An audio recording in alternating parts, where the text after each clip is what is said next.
আসসালামু আলাইকুম। Hello everyone, সবাই কেমন আছো? আশা করি সবাই ভালো আছো। আজকে আমি তোমাদেরকে দেখাবো রুই মাছ দিয়ে কচুরমুখী রান্না। তো রুই মাছের মধ্যে আমি হাফ চামচ পরিমাণে লবণ দিয়েছি, হাফ চামচ পরিমাণে আমি হলুদ গুঁড়া দিয়ে মেখে নিব। আর এইখানে হচ্ছে আমি চুলাতে পাইপিন বসেছি। পাইপিনটা যখন গরম হয়ে আসছে তার মধ্যে আমি তেল দিয়েছি। তেলটা গরম হয়ে আসছে আর আমি মাছগুলো দিয়ে দিব আর কি। আর মাছগুলো আমি হালকা করে ভেজে নিব দোনো পিঠ। তো মাছটা আমার দেওয়া হয়ে গেছে, আমার হালকা করে দোনো পিঠ ভেজে নিব। আর এইখানে হচ্ছে আমার কচুরমুখী, যেটা দিয়ে আমি তরকারিটা রান্না করব। তো তোমরা আমার এই রেসিপিটা ফলো করো, আমি কিভাবে এই রান্নাটা করি। তো আমি কচুরমুখীটা কেটে কুটে পরিষ্কার করে নিব। আর অনেকেই বলে যে কচুরমুখী খেলে নাকি গলা চুলকায়। তো এইভাবে যদি রান্না করে তাহলে গলা কোনোভাবেই চুলকাবে না।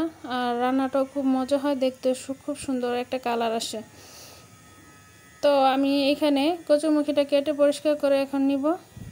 আর আরেক চুলা আমি গরম পানি বসিয়ে দিব একটু হালকা ভাপ দেওয়ার জন্য। আর গলা যাতে না চুলকায় সেজন্যই এই হালকা ভাপ দেওয়াটা আর কি।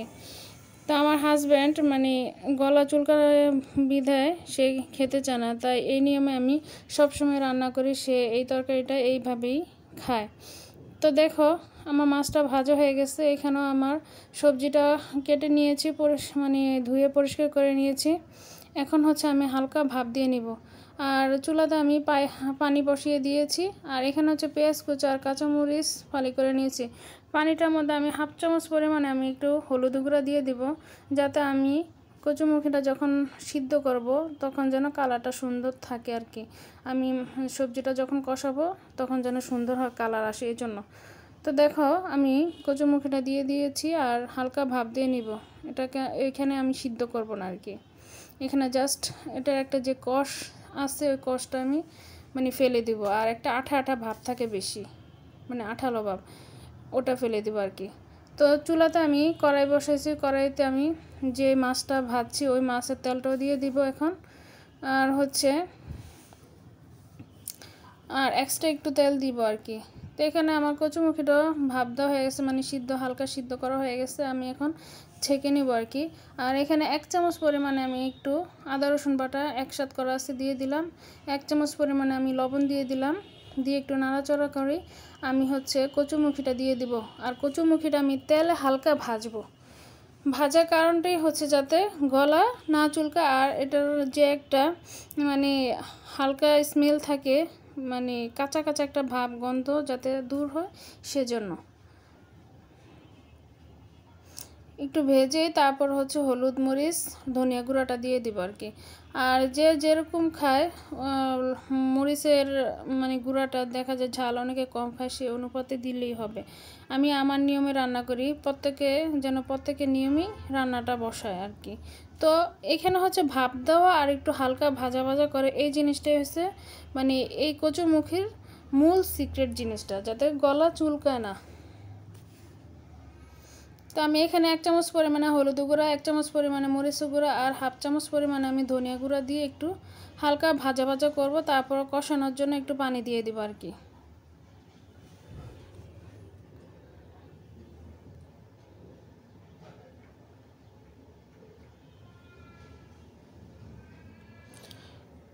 তো কেউ যদি আমার এই রেসিপিটা নতুন দেখে থাকে তাহলে আমার এই ইউটিউব চ্যানেলটি সাবস্ক্রাইব করে যাও আর লাইক দিও, কমেন্টস করো, আমি কমেন্টসের রিপ্লাই দিব। তো আশা করি সবার এই রান্নাটা ভালো লাগবে। তো সবাই একবার হলো এই নিয়মে রান্না করে খেয়ে দেখবা।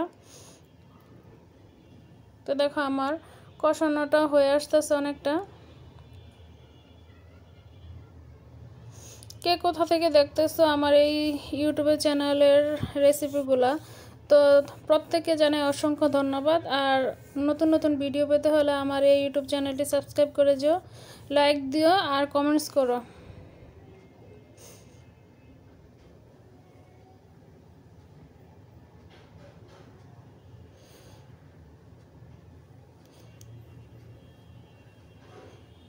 কচুরমুখী দিয়ে এই নিয়মে যদি রান্না করা হয়, যে না খায় সেও খাবে, তার কাছেও খুব মজা লাগবে আর কি। তো আমার কচুরমুখীটা কষানো হয়ে গেছে। এখন আমি আরেক চুলাতে গরম পানি বসিয়ে দিয়েছিলাম, সেই গরম পানিটা আমি ছেড়ে দিব এখন।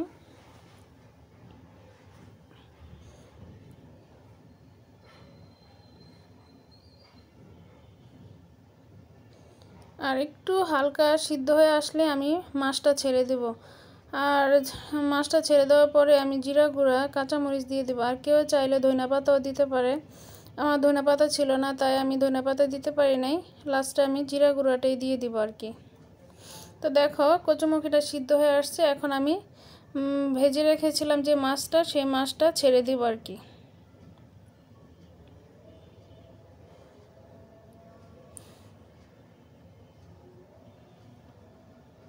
আর এই কচুমুখী তরকারিটা একটু ঝোলঝোল রাখতে হয়, ঝোলঝোল রাখলে এটা মানে একটু ঠান্ডা হলে কি ঘনত্ব হয়ে যায়।